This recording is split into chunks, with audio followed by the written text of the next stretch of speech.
Hi, everyone. Thanks for coming. So this was my project, my PhD project that I did in Denmark at the Aarhus School of Architecture. It was an interdisciplinary PhD combining urban design, architecture, and landscape architecture.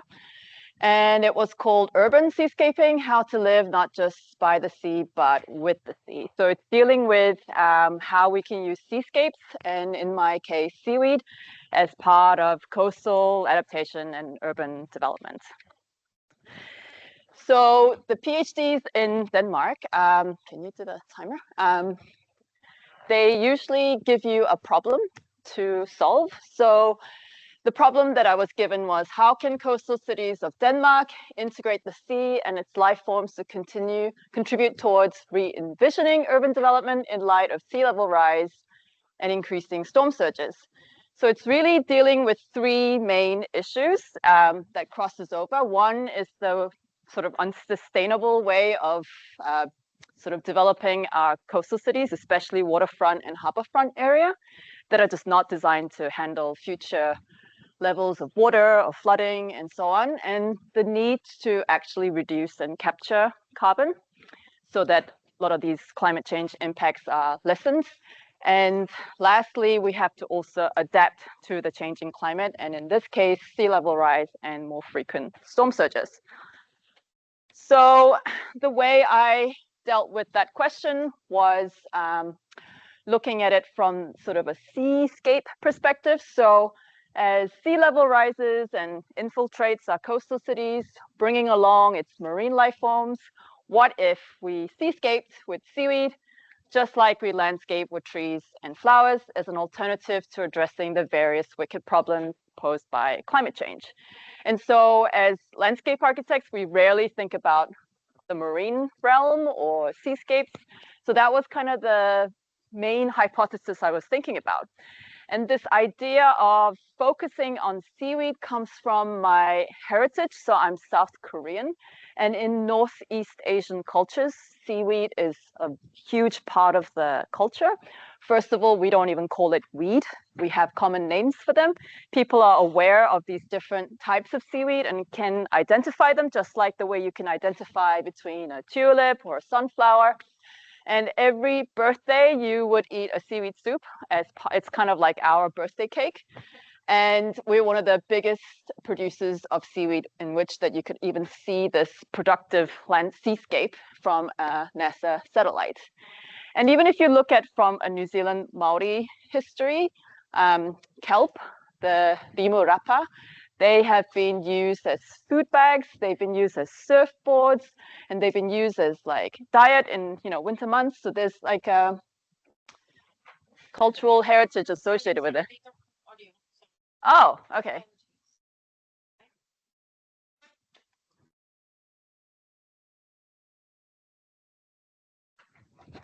Is this on? Yeah, this is on. It is on, but Hello, hello, hello. yeah, it should be working. Yep. Is that working? Can they hear it? Huh? Oh. Oh. Okay. Oh, sorry. Lisbeth. Okay. Yeah. So that's why I decided to focus on seaweed, because there was a lot of work in looking at wetlands, salt marshes, eelgrass, but very little stuff on seaweed. Now this is not working. Oh, sorry. There you go. But I don't know if you guys know, but seaweed is just more than this food. It goes into cosmetics, medicine. It's used as organic fertilizers. There's research in New Zealand where it reduces the methane production of cows. It can be used for biofuels. It's a sustainable and healthy food source, no land or fertilizer required. And it's also a habitat for marine life, and has also the ability to filtrate pollutants, so phosphorus and nitrogen from artificial fertilizers. But the thing where seaweed becomes interesting from an urban adaptation perspective is the fact that they have this ability to mitigate or reduce the strength of storm surges and reduce coastal erosion. But of course, you don't just have a little bit of it, you need kilometers of this stuff. So for example, in a town, coastal town in Norway, there's 6 kilometers of kelp forest, which has proven to reduce the storm surge waves by 80%. But that's 6 kilometers of dense kelp forest. So I looked into why just seaweed or kelp hasn't really been looked into from an urban design landscape perspective.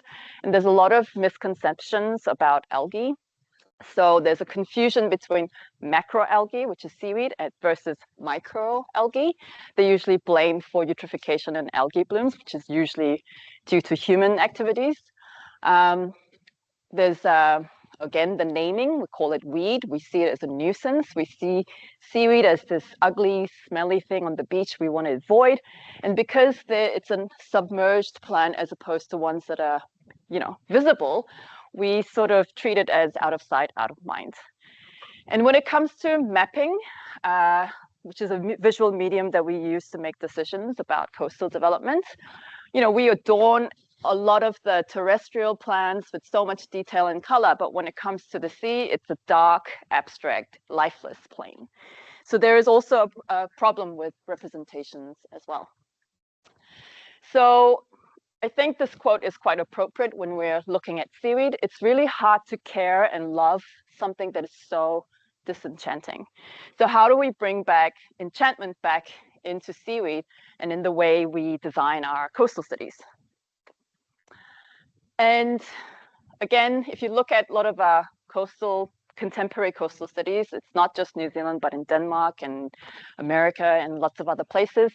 The way coastal cities have been designed is through land reclamation. So you basically take all this shallow area, which is the most biologically productive area because of the access to sunlight for these marine life forms to photosynthesize, and you just erase all this zone and then put a concrete bulkhead. So you've got situations like Wellington in New Zealand where you have a very dualistic spatial condition where the city is over here, the sea is over there, humans on top, and marine life forms at the bottom.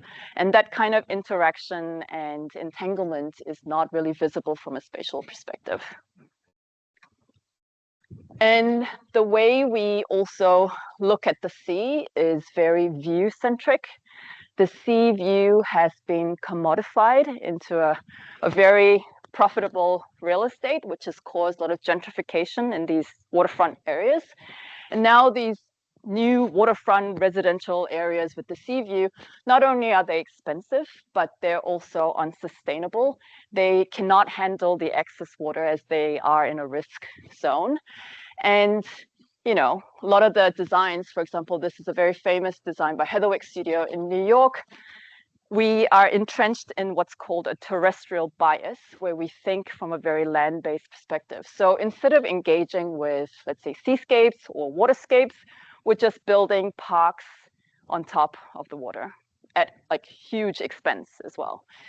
And while all of this is happening, because of climate change, ocean acidification and ocean warming, a lot of our kelp forests are being destroyed and a lot of animals are being cooked alive. And they've been done very, very silently because our focus is more on terrestrial life forms. So I was sort of thinking that we kind of need a new role within landscape architecture to think about seascapes. So departing from this very human-centric way of this profession where we're developing land for human use and enjoyment, and seascape as something being very, very view-centric, quite a superficial way of looking at seascapes, to somebody who actually worked with the land to sea continuum for human and non-human benefit through a spatial design approach that integrates marine life forms while strengthening coastal cities' adaptation and mitigation to climate change. So I really think there is a new kind of niche for landscape architects to tap into this, especially in the future. And so this was what I was looking at in this case study city of Vejle in Denmark. So Denmark is a low-lying coastal country. They don't have mountains. The highest point is 167 meters. And a lot of their cities are based on the coast, and they have a very similar population to ours, and the towns and cities are very similar sizes to New Zealand as well. So a lot of European cities, they built their towns next to the rivers and, sea for, economic reasons at the time. But a lot of these areas next to the rivers are usually bogs, wetlands, and marshes. It's the same with Christchurch as well. And in the present, they've been pumped. What used to be a wet, spongy area now is pumped and filled with concrete and all this infrastructure that now we need to protect. So they're not designed to handle extra levels of water. And so what you're looking at in a situation at the rate we're going with climate change, by the time we hit mid-century, you're looking at a 1 in 100-year storm surge event that's likely to happen every year. And that's going to cost about 180 million New Zealand dollars to remediate this problem. So that's quite an expensive problem they've got themselves into. And you have water coming from the sea, you have rivers bleeding, you have rain coming from the hills, and you have groundwater coming up as well. So there's water coming from all different directions.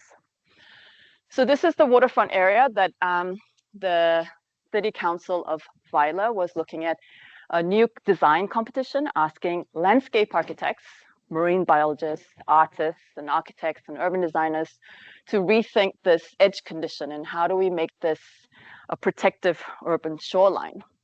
So this is the way it's currently looking. And the brief asked something quite unique, which is that they didn't want to just build a seawall. They wanted something that was what's considered a nature-based solution. So you're looking at integrating nature under the water and also over the water. And they wanted something that's like artistic and creative so that it allows people to have a different understanding or different relationship with the water rather than that little concrete drop of land being over here and the water being over there. How can arts instill a different way of thinking about the fact that we live next to and with the water bodies? And I was looking at the design competition entries, which became data that I used to analyze. And the winning entry was called the membrane. And the reason why this one won was that it was looking at it from a long-term perspective. So this idea of an edge is something that grows and evolves with time. So as the water comes in and in, it changes the edge condition and breaks it apart. There's platforms and staircases for people to interact with the water. And the thing about Denmark is that they don't really have a lot of wave action, just like in New Zealand. So a lot of these areas are actually quite safe. And so you have something like rockscapes and seascapes, and then it sort of weaves into more intertidal plants, and then it goes into more landscaping. So that this is kind of like was their proposal. Instead of it being a sharp edge, it was something that sort of elongated over from seascapes to landscapes. And then they had this idea of turning the entire waterfront area, which is reclaimed land, and turning it back into a spongy kind of zone. So how can we cater for more water in these areas? Another entry that I thought was interesting was done by this artist group. So they were not landscape architects, called Superflex. And they had this idea of flipping the perspective the other way around. And what if we designed for fish? Instead of designing for humans, these areas will be inundated by water. So will the fish and the marine life would like to inhabit these areas once they go underwater? So that was their approach. And they've been doing some work in the Caribbean where they work with marine biologists, and they found that certain species of marine animals have design preferences. They like certain textures, they like certain shapes, they like certain colors. So they found this polyp species that are really drawn to the color pink, and they wanted to sort of play on this idea that these non-human animals have design preferences. And so a lot of the rocks that used to be there were all removed to build the harbors, and so there were no spaces for fish to hide. So they designed this whole weird shape that, from a fish's perspective, to mitigate the strength of waves, build these mounds and pink sort of walkways so that people can see what's going on in the water. So it's kind of art is communicating what's happening under the water. But there were tons of unsuccessful entries. A lot of designers just had no idea how to work in the watery realm. So they created a lot of these like floating islands and restricted a lot of the movement of the water. And in this area where they already have poor water circulation, this is like a no-go. A lot of this stuff wouldn't work. The water will rot. The marine life forms need a constant flow of water for nutrients. So while it looks good on as a visual image, it's not going to work. And this one had these floating pavilions with oysters and eelgrass and mussels hanging down, but none of these will grow because they need access to sunlight. So as landscape architects, we also need to be trained to think about how to work with the aquatic realm. And it's different from the way you would deal with, obviously, land-based plants. And again, a lot of landscape architects propose trees, trees, trees, trees, no seascapes, just trees. And this project went to this elaborate detail of waterproofing these trees so that when the salt water comes in, it doesn't die. So why don't we just deal with seascapes instead? Why go through all this elaborate, idea? So again, restricting the movement of water, a lot of islands. This looks good on paper, but it won't work. But the problem with these design competitions was that the site was very restricted. So in the end, all the design proposals ended up becoming this elongated dike. But if you look at the historical map of this region, there was 5 kilometers of wetlands, bogs, marshes, eelgrass, seaweed that has been sort of replaced with concrete. So 5 kilometers soaked up all that extra water coming in, and we're left to deal with it just by an edge. So that's quite a problematic if you're trying to solve something that requires a lot of space. And so the idea is that we need to move away from this idea of an edge to a zone and a site where architects, we get a delineated space. Here's a site, you do your building, and so on. When you're working with water, the site becomes multi-scalar. So you need to get away from the edge condition. You need to follow the networks of water. So the river valleys are important because they also bleed out and they also carry the nutrients and pollutants from the water, and then they pollute the water in the sea. And that will prevent a lot of the marine life from growing. So unless you do something about the pollutants on land, it's not going to work, even if you decide all this elaborate scheme out into the sea. And if you wanted to use kelp, for example, as a wave attenuator, you need to go into deeper waters. So that means you really need to think about, collaborating with other municipalities and also thinking from more of a watershed scale. So I developed 4 main design principles for people to work with the ocean and the marine life. The first one is this idea of multi-species coexistence. So designing cities not just for humans, but also better cohabitation with marine life. And in my case, it was seaweed. And this means considering non-humans also as residents and also as design clients when designing waterfront areas, and providing spaces in these really contested areas for regeneration, restoration, and protection of these habitats, because in the end, the human needs will always win. And there's a lot of examples, like in New York, I don't know if you guys know Scape Studio, they're doing this whole nature-based solution with oysters, reviving the oysters. And the second, it's this idea of inviting the agency of the sea. So the sea is part of something that, instead of just blocking out, something that we can also invite back into the city and use as a design driver. Is there a better way in which we can coexist rather than this very dualistic condition? Can it be accessible? Can it be tactile? Can it be safe? Can it be more artistic? And so on.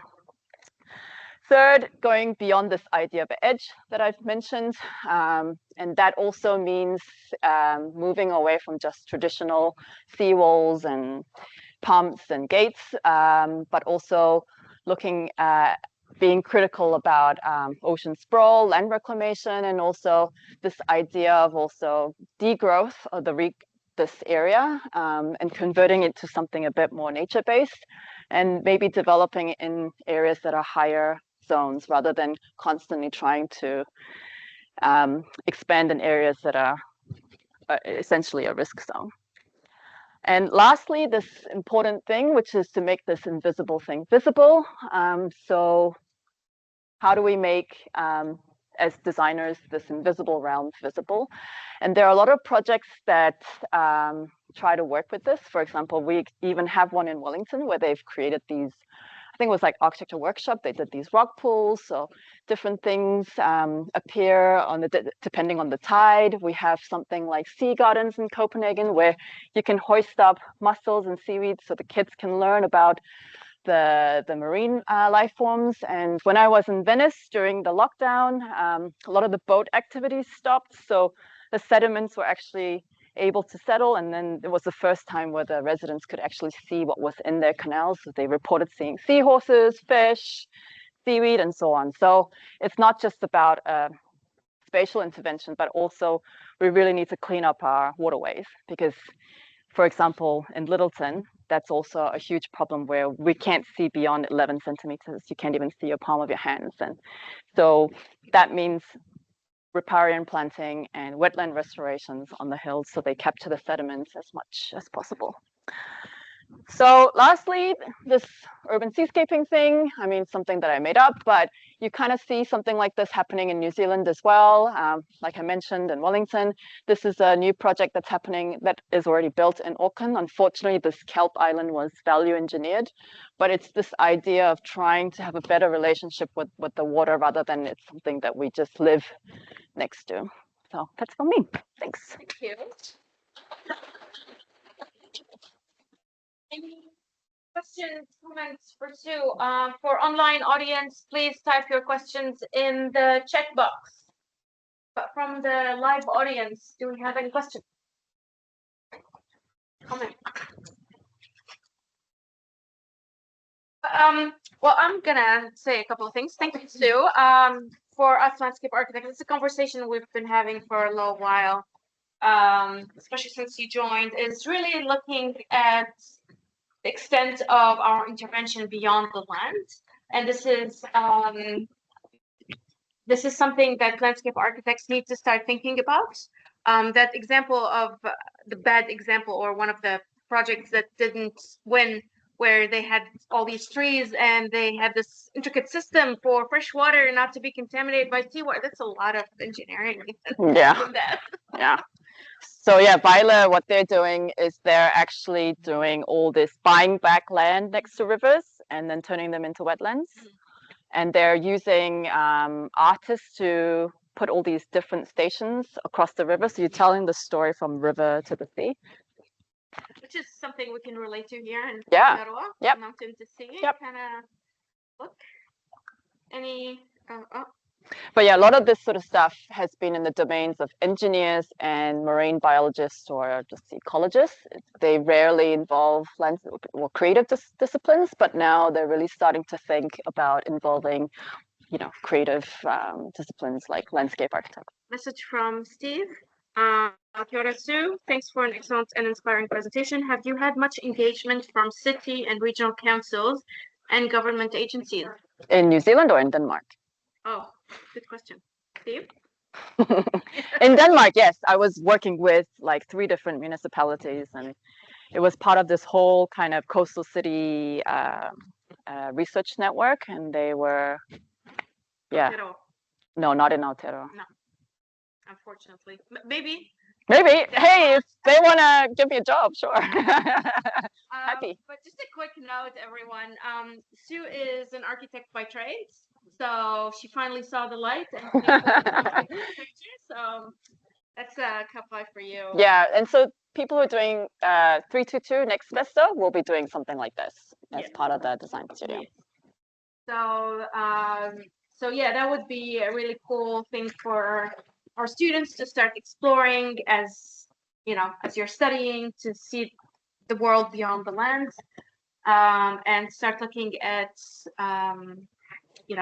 how water and land can actually work together instead of against each other. Mm-hmm. So yes. I might have a question that goes maybe a little bit beyond what we talked about, or like the topic. Would you say there is a difference between approach to landscape architecture in Europe, specifically Denmark and New Zealand? Would you maybe pinpoint on things that kind of stood out to you? Well, they have more money. That's a huge difference. So that's that, and because Denmark is really low-lying, New Zealand is actually quite privileged that way, that we actually have some elevation. Like places like the Netherlands, they're like even under sea level, so they're a bit more desperate to make this work. And yeah, a lot of the councils are putting a lot of money and emphasis and focus into the situation, which is already happening. So like last year, Denmark flooded like twice already. So. Okay. Thank you. Presentation. Just wondering, why architect? Landscape architect. Why not planners, huh? Why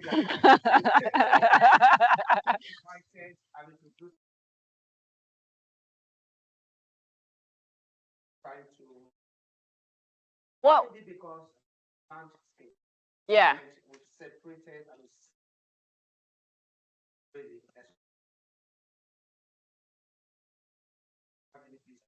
Yeah. But in the recent of it,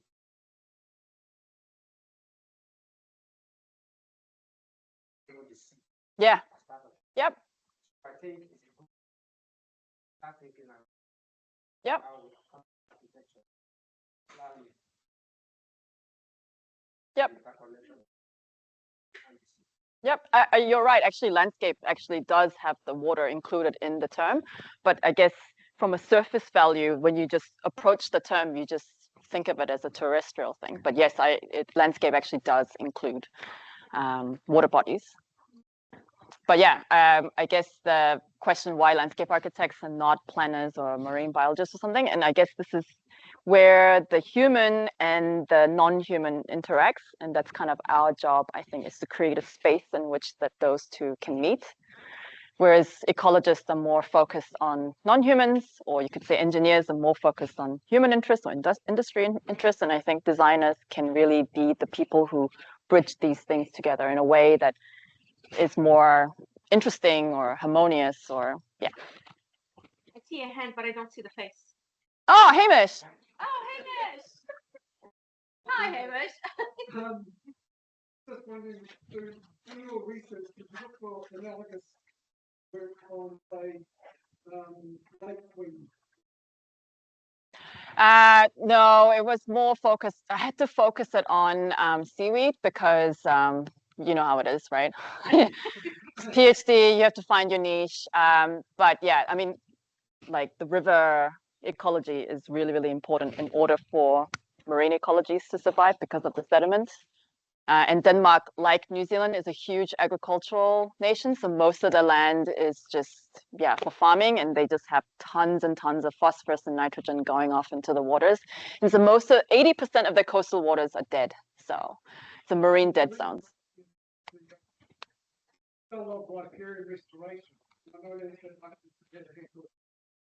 Yeah. It's largely done by ecologists. And it just occurred to me that always seems to be up the winter line. Yeah. And I can't think of any things that actually be involved in over water lakes. Yep. There's some in New York, but with the oyster reef regeneration, but that's still kind of intertidal zone. And there's some in Norway because they have a huge kind of seaweed forest there. So they've done some kelp sort of regeneration as part of the city development. But yeah, there's not a lot of examples. I would say less than 5 where it involves seaweed. Any other questions? Thank you, Sue. Hey, I'm going to turn this on for you, okay? So now we're going to move on to Hanley. Some of you have known Hanley in your courses and have seen him around. Some of you, he's a fresh face, but we've known Hanley for quite some time. So he's done his bachelor's and postgrad studies with us. So we're happy to have him now as part of our staff members. So welcome, Hanley, and on to you. And thank you everyone for coming. And so same as Soo. Okay.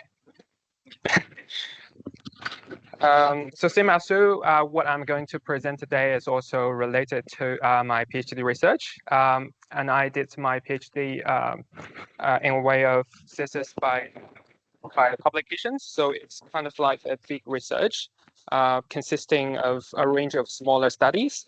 And I normally started my presentation by just giving a walkthrough of each of the small studies. So because they are in a sequence, oh yeah, that's why. But due to the time limitation, and I actually has already presented for a couple of times here, so I'm just will summarize the first couple of research quite quickly, and I will leave a bit more time for the final bits, which is a bit more fun. So a little bit of context of my studies. My PhD research started with this very simple question, which I have always always been asking and curious about it when I was doing my BLA here. And I couldn't really find an answer to it. So it seems a good question for me to tackle during my PhD. So the question is, do our landscape perform as they were expected? So I will have a try and summarize the the following couple pages just in 1 or 2 sentences. First page, pretty straightforward. The answer to the question is no. And so this no is from architect from quite a while ago. So most people don't want what architects want. And the second page again, another no from landscape architects and a bit more recent. Third page again. The answer is no, again, but with some statistics. So landscape architects sometimes consider they are a part of the solutions, but in reality, in some cases, we are also a part of the problem. For example, for each ton of concrete, we specified in our design, 20 trees need to be planted and well maintained for at least 80 years to offset the resulted carbon emissions. So there's many alarming cases, and that tells me that we need to look into this really seriously. But apart from it, another good reason for us to conducting more evaluations is that we need to better communicate the benefits offered by our design projects to not only the decision makers, our clients, but also to the public. And this is also one of the key reasons why landscape architects should embrace performance evaluation. Okay, so talk about my studies. It's made of 3 stages. So the first stage happened during the COVID lockdown. So when I was unable to go anywhere. So the first 3 studies are purely desktop research, which is a bit dry. So I won't bore you with those ones too much. So I will similarly just summarize each of them in 1 or 2 sentences. So the first study traced back how the concept of POE, which is post-occupancy evaluation, and the field were developed in originally the architecture field and later in the landscape architecture field. And the second paper focused on a phenomenon. So many scholars and practitioners recognize the importance of performance evaluation, but evaluations remain quite rare in practice. So what was the reason? So the second paper answered that question and offered some suggestions. And the last one, the title is pretty straightforward as well, how success is defined and evaluated in our discipline. So I'll be very happy to talk about this afterwards if anyone is interested. So I will go straight to the second stage. So after the first couple of studies, I feel very well prepared to conduct an evaluation ourselves. And the COVID travel restriction has finally removed at that time. So in 2021, Jackie and I got an opportunity to participate in the Landscape Architecture Foundation's case study investigation program. And that is a leading program in the field of performance evaluation. So by participating in their program, we got a bit of understanding of how their evaluation framework works and how their funding mechanisms runs. So in our CSI projects, we studied the performance of the landscape development of Tifaliki, which is a residential subdivision adjacent to our campus, which is just on the other side of the Spring Road. The subdivision was featured by a series of interconnected artificial wetlands, and the design also have great emphasis on the site history and the culture, as well as a range of sustainable features. So in the end, we measured 13 landscape benefits, including environmental, social, and economic benefits. And we used a range of methods to measure them, including mailbox survey, on-site measuring, observations, and also cross-sourcing data analysis, and many others. And we also received, and we also received some contribution from the students of Alaska 410 and the DESN 602 landscape design critique. So the students of the course conducted their on-site observations as a part of their coursework. So in the end, we achieved some results like this. So we found that the residents have more positive landscape-related experience in Tifaliki than in other similar subdivisions. And they also tend to exercise more and have a better mood and quality of life since they move into Tifaliki. And we found that the residents tend to drive less and use alternative transport more often than before. We have also measured the species richness by using a cross-sourcing approach, and found the number of the species on site has been doubling each year on average. We also studied two proxies for comparison, and the result shows that Tifaliki has a higher species density than the two proxies. So in the end, we actually got quite a lot of numbers, which means a higher degree of certainty, and also these numbers can be used as evidence for decision making or a few future design practices. But we think there is still one more step to go to make those numbers more useful.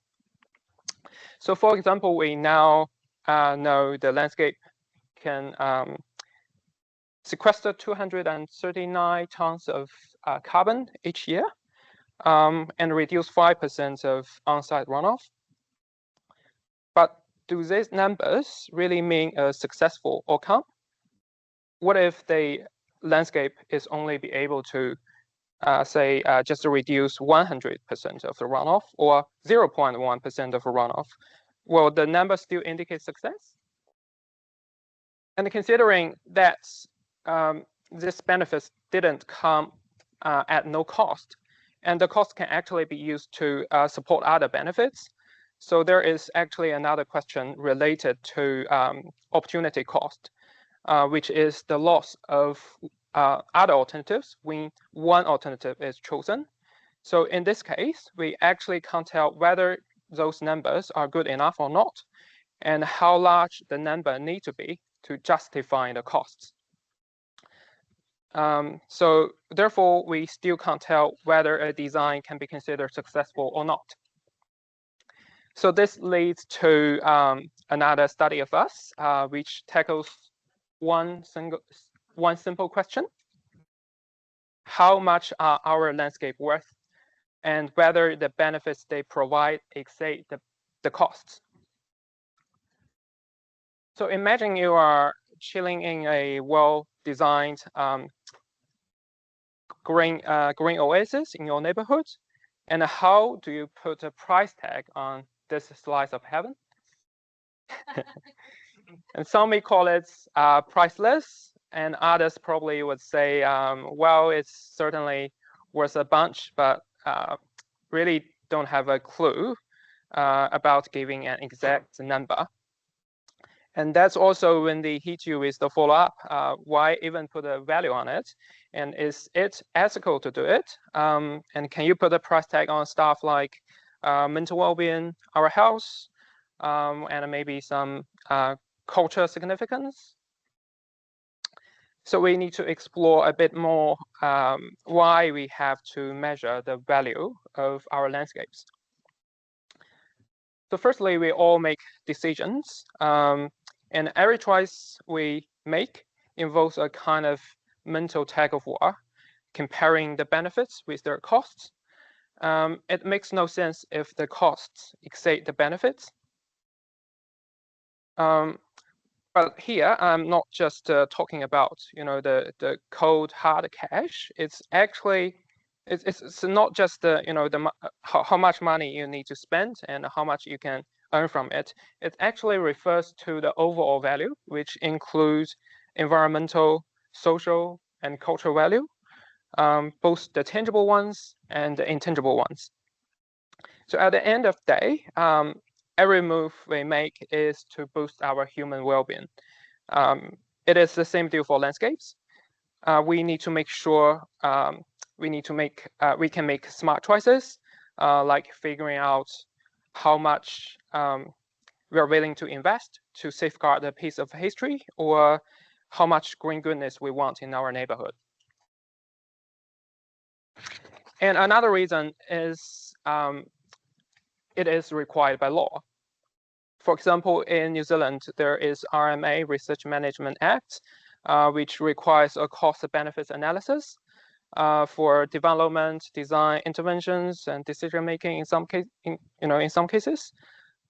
So the rubric basically says something like this. For example, if you're gonna do something with public resources like landscape, you gotta give it some thought, and in some cases, you need to show your math for your decision.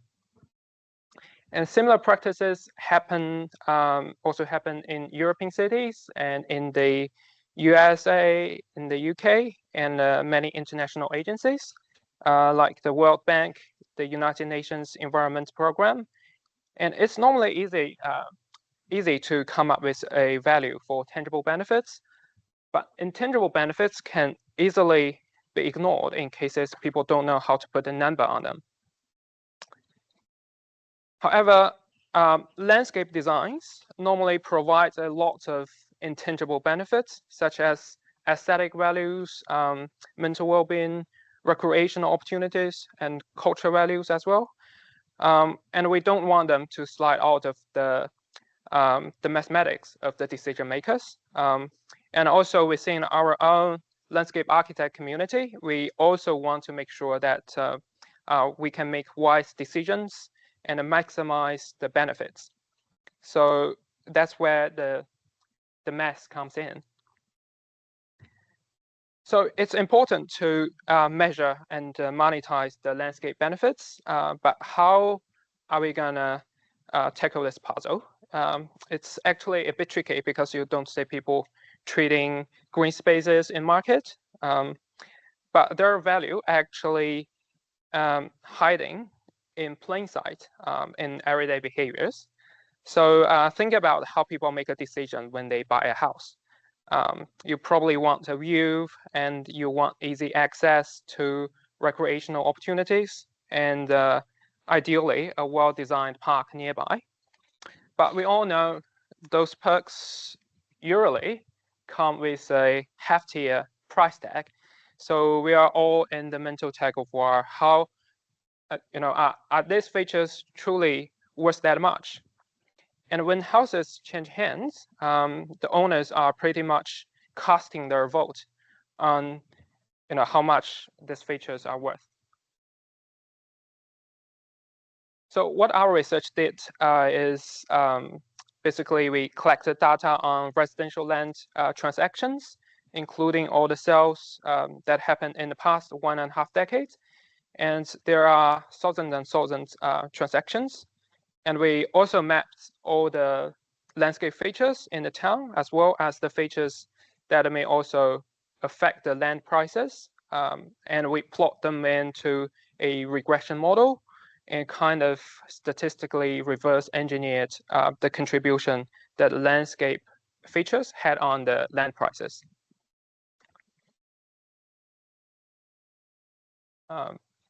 So the first step is cleaning up the turnovers, and this was a long process. But in short, we booted out the non-residential turnovers and affecting the inflations and identifying and verifying some anomalies and removed them, etc. And the next step is mapping the landscape features, which include a public open space and the water body, the river and the wetlands, and also the playgrounds. There are several small dots there, which needs a bit of imagination to say them. And also spot views, again, just several tiny bits there, but it's quite important for the model. And most importantly is geocoding the real estate transactions. And we mapped those turnovers by using their street addresses. So we now got this map full of info, and we can already start to see some general patterns. But before getting the real result, we'll have to build a model and analyze the data statistically. So the next step is measuring distances. We calculated the distance between each turnover and its closest landscape features. And then it's the time to throw everything into the statistical software. And we built many multiple linear regression models and compare them to their effectiveness and eventually got our results. So the results shows that the proximity to green space turned out to be the biggest cheese. And for every minute a property gets closer to a green space, the land price rises by approximately 3 New Zealand dollars per square meter. So if your property is right next door to a green space, your land value is likely to be around $304 per square meter. But if you walk 10 minutes away, it's gonna be $274 per square meter, and that is actually a quite big difference. So what does that mean? It actually means for a typical size of property in Lincoln, which is around 713 square meter, which is the land size median in Lincoln. And if you move from a property neighboring a green space to a place just a 45-second walking distance away, you're pocketing a brand new iPhone 16 as your compensation. And if you stretch that distance to 2.3 kilometer, which is just a short 3-minute drive, the green space premium could very well cover the cost of a, how to say it, a Tesla Model 3. I probably should have updated my slides, but It was made. So yeah, it was made before Elon Musk went crazy. We're also quite curious about how the perceived value of a green space changed over time. So by using the historical satellite maps, we again mapped the green spaces and what the green spaces used to be in the past 1.5 decades with every 3 years as a group. And then we followed the same procedure and analyzed how the proximity to green spaces at that time contributed to the land price of the turnovers. So the result shows that the proximity to green space consistently have a strong positive influence on land prices, and the result is always statistically significant. But as you may have noticed, there are two distinct dips in 2011 and 2021, and those precisely align with two pivotal black swan events in the local real estate market. So in 2011, we know we had the major earthquake that destroyed numerous property in Christchurch, and this prompts a surge in suburban property acquisition. And Lincoln is one of those hotspots. So, and similarly in 2021, the economic impacts of COVID-19 start to show up, and the very low interest rate at that time and the pent-up demand for housing drove a boom in the real estate market. So the FOMO, fear of missing out, drove a short-sighted market in which securing a property became the top priority, and the green spaces took a backseat. But the highlight here is that even during those black swan events, we can still see green spaces being the major consideration in buyers' decision-making process. And as the result of COVID only started after August 2021, so we can actually easily read out the data in the 4-month period between August and December 2021, and the result will be like this, which shows that the trend can potentially be without the short-term impact of COVID. And although we won't be able to read out the impact of the 2011 earthquake, we can still clearly see the trend going up, which demonstrate that maybe in the long term, the value of green spaces is increasingly recognized and appreciated by the general public and our society. So that's all from me, and happy to take any questions. And